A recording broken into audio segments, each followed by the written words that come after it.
안녕하세요. 조직의 교육 과정을 만들고 계신 분들, 또 대학에서 학생들의 취업을 돕고 계신 담당자 여러분, 오늘 저희가 함께 깊이 살펴볼 주제는 바로 NCS 직업기초능력 10가지 중 네 번째 자기계발 능력입니다. NCS 공식 웹사이트 자료랑요, 또 관련 유튜브 설명 영상을 바탕으로 이 능력이 대체 왜 중요하고, 또 어떻게 구성되는지, 그리고 실제 현장에서 이걸 어떻게 지도하고 키워줄 수 있을지 좀 실질적인 이야기를 나눠보려고 합니다. 네, 오늘도 전문가 한 분 모셨습니다. 교수님, 요즘처럼 모든 게 진짜 빠르게 변하잖아요. 평생 직업이니 100세 시대니 이런 말도 많고요. 그러다 보니까 이 자기계발 능력이 정말 더 중요해진 것 같아요. 근데 사실 많은 분들이 이걸 해야 한다는 건 아는데 왜 NCS에서 이걸 그토록 강조하는 걸까요? 그냥 좋은 게 좋은 거다, 이런 피상적인 이유 말고요. 네. 아주 중요한 질문이세요. 물론 표면적으로야 당연히 빠르게 변하는 환경에 적응해야 하고 업무 효율성도 높이고 또 동료들과 좋은 관계 맺으면서 성과 내기 위해서라고 말할 수 있겠죠. 하지만 이게 좀 더 근본적으로 들어가 보면요. 단순히 일을 잘하기 위한 능력을 넘어섭니다. 자기 삶의 어떤 방향키를 스스로 쥐고 예측 불가능한 변화 속에서도 흔들리지 않고 좀 주체적으로 나아갈 수 있는 힘. 그러니까 직업적 생존력과 이게 직결되기 때문이에요. 직업적 생존요? 네, 예를 들어서 갑자기 코로나 팬데믹 같은 상황이 닥쳤을 때 그냥 회사가 시키는 대로만 수동적으로 움직이는 게 아니고요. 스스로 상황을 딱 분석하고 지금 나한테 어떤 역량이 필요하구나 찾아서 배우고 적응하는 사람. 이런 사람과 그렇지 않은 사람의 차이는 시간이 갈수록 당연히 벌어질 수밖에 없겠죠. 배우는 차원이 아니라 이 변화 자체를 대하는 어떤 태도나 역량? 그런 거군요. 말씀하신 것처럼 누가 내 치질을 옮겼을까 이야기 속 주인공들처럼요. 변화를 빨리 감지하고 주도적으로 움직이는 게 핵심이겠어요. 그렇습니다. 핵심은 변화를 인지하고 스스로 방법을 찾는 활동인 거죠. 여기서 이제 자기 개발의 중요한 특징들이 몇 가지 드러나는데요. 이건 누가 시켜서 억지로 하는 게 아니라 철저히 자발적이어야 하고요. 또 무슨 정해진 답이 있는 게 아니에요. 굉장히 개별적인 과정이고, 그리고 한 번 하고 딱 끝나는 게 아니라 평생 지속되어야 하는 거고요. 그리고 특별한 소수만 하는 게 아니라 모든 직업인에게 해당되는 아주 보편적인 능력입니다. 스스로 해야 한다는 점. 사실 그게 가장 어려운 부분 아닐까요? 특히 여기 교육 현장에 계신 분들이나 취업 지원하시는 분들은 어떻게 하면 학습자들이 좀 자발적으로 자기 개발에 나서게 할 수 있을까? 이런 고민이 클 것 같아요. 정확합니다. 그게 바로 우리 교육 담당자나 취업 지원 담당자분들이 풀어야 할 숙제죠. NCS에서는 이 자기계발 능력을 좀 더 구체적으로 세 가지 하위 능력으로 나눠서 설명하고 있습니다. 바로 자아인식 능력, 그리고 자기관리 능력, 마지막으로 경력개발 능력인데요. 이 세 가지를 좀 균형 있게 키워나가는 게 중요합니다. 세 가지요. 자아인식, 자기관리, 경력개발. 네. 첫 번째, 자아인식 능력은 말 그대로 자기 자신을 제대로 아는 힘입니다. 내가 뭘 잘하고, 뭘 못하는지, 강점과 약점이죠. 또 어떤 걸 중요하게 생각하는지, 가치관, 무엇에 흥미를 느끼고 잘 맞는지, 흥미나 적성, 내 성격은 어떤지, 이런 것들을 깊이 이해하는 거죠. 요즘 MBTI 같은 성격 검사도 진짜 많이 활용하잖아요. 그런 도구들이 자아인식에 좀 도움이 될 수 있겠네요. 근데 혹시 이런 도구에 너무 의존해서 나는 이런 유형이니까 어쩔 수 없어 하고 스스로를 좀 틀에 가두는 그런 부작용은 없을까요? 자아인식을 지도할 때 어떤 점을 좀 유의해야 할까요? 네. 아주 좋은 지적이세요. MBTI나 다른 검사 도구들은 분명 유용한 참고 자료는 맞습니다. 하지만 그게 절대적인 정답은 아니에요. 중요한 건 검사 결과를 바탕으로 해서 왜 이런 결과가 나왔지? 실제 내 경험이랑 비교했을 때 어떤 점이 맞고 또 어떤 점이 좀 다른가? 이렇게 스스로 깊이 탐색하는 과정 자체가 중요합니다. 탐색하는 과정이요? 네. 오히려 주변 사람들한테 진솔한 피드백을 좀 구한다든지 롤링페이퍼 같은 거요.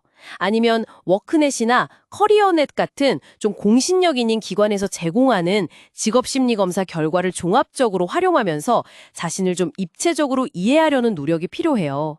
그리고 그 미움받을 용기라는 책에서도 강조하듯이 단점에 너무 좌절하기보다는 강점을 발견하고 그걸 활용하는 데 좀 더 초점을 맞추도록 격려하는 것이 중요합니다. 아, 강점에 집중하는 거요? 네, NCS 학습자용 가이드북에도 이런 성찰을 돕는 활동들이 잘 포함되어 있습니다. 네. 자신을 아는 것에서 시작해서 그걸 바탕으로 실제로 행동을 관리하는 단계로 넘어가는 것. 이게 두 번째 능력, 자기관리 능력이겠군요. 이건 구체적으로 어떤 걸 의미하는 걸까요? 네, 맞습니다. 자기관리 능력은 자아인식을 통해 파악된 자신의 모습과 목표를 바탕으로 해서요, 실제 행동과 감정을 조절하고 또 시간이나 예산, 자원, 심지어 건강까지 효과적으로 관리하는 능력입니다. 아, 건강까지요? 네. 예를 들면 마감 기한을 앞두고 있는데 다른 재밌는 일에 한눈 팔지 않고 중요한 일부터 딱 처리하는 거. 아니면 스트레스 받는 상황에서 감정을 좀 잘 다스리는 거. 주어진 시간 안에 최대의 효율을 내기 위해서 업무 계획을 세우는 것. 이런 게 다 포함됩니다. 단순히 성실하게 살자 이런 막연한 다짐보다는 측정 가능하고 또 달성 가능한 목표를 세우고 꾸준히 점검하는 그런 구체적인 실천이 중요하죠. 성공한 사람들 책상 앞에 좌우명 붙어 있다는 이야기도 흥미롭긴 한데, 아, 진짜 실천이 어렵잖아요. 특히 바쁜 직장인이나 취준생들은 시간이 없다 이 말을 입에 달고 사는데 자기 관리를 위한 시간을 확보한다거나 좀 효율적으로 관리하는 측면에서 혹시 NCS 가이드북 같은 자료들이 실제적인 팁을 주기도 하나요? 아, 물론입니다. 그 NCS 교수자용 가이드북 같은 자료를 보시면요, 단순히 개념 설명만 있는 게 아니고요. 시간 관리 매트릭스 있지 않습니까? 중요도랑 긴급성 나누는 거. 그거 활용법이라든지 목표 설정하고 점검하는 시트 작성법 같은 아주 구체적인 활동 예시들이 제시되어 있습니다. 오, 구체적인 방법들이요. 네, 핵심은 완벽하게 하려는 부담감을 좀 버리고 작게라도 꾸준히 실천하고 기록하면서 자신만의 관리 시스템을 만들어가는 경험을 쌓도록 도와주는 것이라고 생각합니다. 네. 마지막 세 번째 능력인 경력 개발 능력. 이건 앞선 두 능력, 그러니까 자아인식이랑 자기관리랑 어떻게 연결되면서 또 좀 차별화되나요? 약간 더 장기적인 관점 같기도 하고요. 맞습니다. 경력 개발 능력은 당장의 업무나 목표 달성을 넘어서요, 자신의 직업 인생 전체를 아주 길게 보고 설계하는 능력입니다. 10년, 20년 뒤에 내가 어떤 모습으로 일하고 싶다, 이런 큰 그림을 그리고요.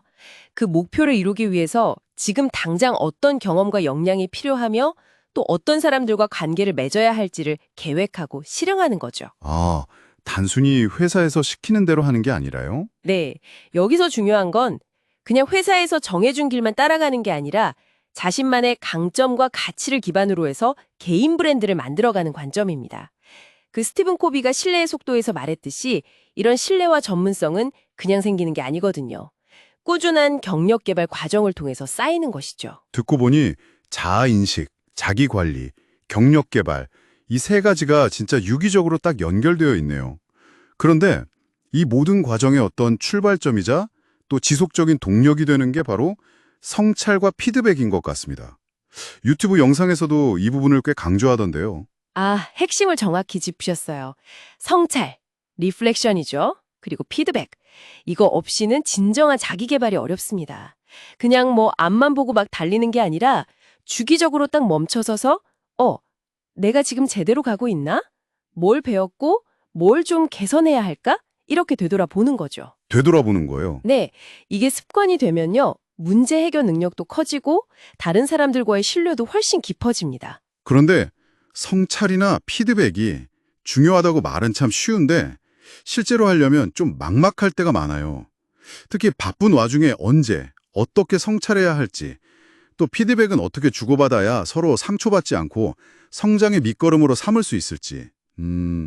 교육 현장에서 적용할 만한 구체적인 방법이 있을까요? 네, 좋은 질문입니다. 너무 거창하게 생각할 필요는 없어요.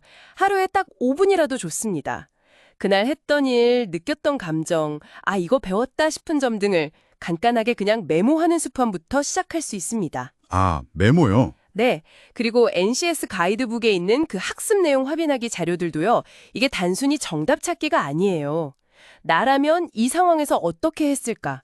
이걸 고민하게 만드는 아주 좋은 성찰 도구로 활용될 수 있습니다. 아, 그냥 퀴즈가 아니군요. 그렇죠. 피드백의 경우에는 잘했다, 못했다 이런 식의 평가보다는요. 구체적인 행동에 초점을 맞춰서 이런 점은 참 좋았는데 다음에는 요렇게 해보면 더 좋겠다는 식으로 좀 건설적인 제안을 하는 연습이 필요합니다. 자기소개서나 면접 준비할 때도 단순히 경험만 나열하는 게 아니라 그 경험을 통해서 내가 뭘 느꼈고 뭘 성찰했는지 그 과정을 담아내는 게 훨씬 효과적이다. 이런 점을 지도해 주실 수 있겠죠. 이야기를 듣다 보니까 NCS 웹사이트나 가이드북에 생각보다 훨씬 구체적이고 실용적인 정보들이 많다는 생각이 드나요? 교육 담당자분들이나 취업 지원 관계자분들이 이 자료들을 제대로 활용하려면 어디서부터 시작하면 좋을까요? 네, 그 NCS 누리집 www.ncs.go.kr인데요. 거기 가시면 직업기초 능력 메뉴가 있습니다. 거기서 오늘 다룬 자기계발 능력을 포함해서 10개 능력 전체에 대한 상세 설명과 함께요. 학습자용 가이드북, 교수자용 가이드북, 그리고 학습 내용 확인하기 자료를 전부 무료로 내려받으실 수 있습니다. 아, 무료로요? 네, 전부요. 처음에는 아무래도 핵심 요약본인 학습자용 가이드북으로 전체 그림을 좀 파악하시고요.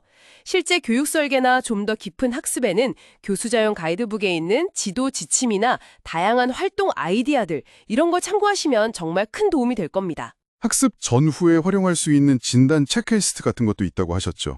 네, 그렇습니다. 학습 시작 전에 그 사전 진단 체크리스트로 현재 수준을 한번 점검해 보고요. 학습 후에는 사후 확인을 통해서 내가 이만큼 성장했구나 확인해 보는 것이 학습 동기부여나 효과 측정에 꽤 유용할 수 있습니다. 네네. 다만 이 체크리스트 역시 점수 자체에 너무 연연하기보다는 내가 어떤 부분에 대한 이해가 좀 부족하구나, 어떤 역량을 더 키워야겠구나 이런 걸 파악하는 데 중점을 두는 것이 좋습니다. 오늘 자기계발 능력에 대해서 정말 깊이 있는 이야기를 나눠보니까요. 이게 단순히 그냥 개인의 노력 문제만은 아니다. 오히려 조직이나 교육 기관에서 얼마나 체계적으로 이 능력을 키울 수 있도록 지원하고 또 환경을 만들어주느냐가 정말 중요하다는 생각이 듭니다. 맞습니다. 특히 오늘 이야기를 들으시는 우리 교육과정 개발 담당자분들이나 대학의 취업 지원 관계자분들께서는요. 이 자기개발 능력의 3가지 하위 요소 있지 않습니까? 자인식, 자기관리, 경력개발. 이걸 어떻게 실제 프로그램이나 상담에 잘 녹여낼 수 있을지, 또 NCS 자료들을 어떻게 효과적으로 활용해서 학습자나 구직자들이 정말 스스로 성장하는 경험을 하도록 도울 수 있을지 좀 구체적인 아이디어를 얻어가셨으면 좋겠습니다. 스스로를 좀 돌아보고 계획을 세우면서 실천하도록 이끄는 워크숍이나 코칭 같은 방식이 더 효과적일 수도 있겠네요. 네, 오늘 대화를 마무리하면서 청취자 여러분께 이런 질문을 한번 던져보고 싶습니다. 오늘 저희가 이야기 나눈 내용 중에서요. 지금 당장 나 자신을 위해서 혹은 내가 돕고 있는 학생이나 직원들을 위해서 시도해 볼 수 있는 가장 작지만 의미 있는 자기계발 활동은 무엇일까요? 거창한 계획이 아니어도 좋습니다. 매일 5분 성찰 메모하기, 아니면 자신의 강점 3가지 찾아보기, 혹은 다음 주 업무 우선순위 정해보기 같은 그런 작은 실천 하나가 꾸준한 자기계발의 시작이 될 수 있지 않을까요? 다음에도 여러분의 성장에 도움이 될 깊이 있는 정보로 다시 찾아뵙겠습니다. 함께해 주셔서 감사합니다.